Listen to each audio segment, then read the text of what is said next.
Competition किससे होगा? मुझसे ही है, एक और बड़े भाई हैं उनसे है। तो ना ना ना ना अपना पर्सनल वीडियो पे, मीटिंग के वीडियो पे तू कंट्रोवर्सी ना करबो तो कैसे तेरा video Pay view I Khesari भाई?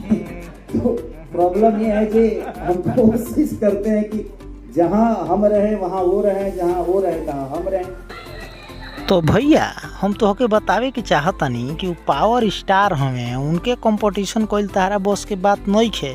आ तू कंपटीशन तो भुला जा, कहे से कोई ऐसा लकीर खींच देले बाड़े कि तारा वही पर चलल मुश्किल हो जाई।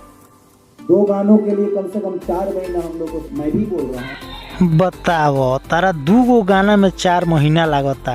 आ पावर स्टार भैया के देखलो ना, वो भी बाज भोजपुरी सॉन्ग ना, बॉलीवुड के सॉन्ग भैया 2 दिन में कंप्लीट करके धो देता रहे। तो एगो लकीरे ना हो, समझ।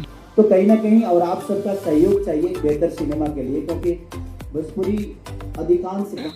हाँ ठीक कहल हो, काहे से कंट्रोवर्सी ना करे के चाहिए भैया, खाली मेहनत करे के चाहिए। देख लो भाई लोग, बस इंटरटेनमेंट पर्पज के बा, कि दिल पे ना ली, बस मजाक तौर पे वीडियो बा, दिल पे मत ले लो। और अच्छा लागलो तो एगो लाइक सब्सक्राइब जरूर करिए लोग।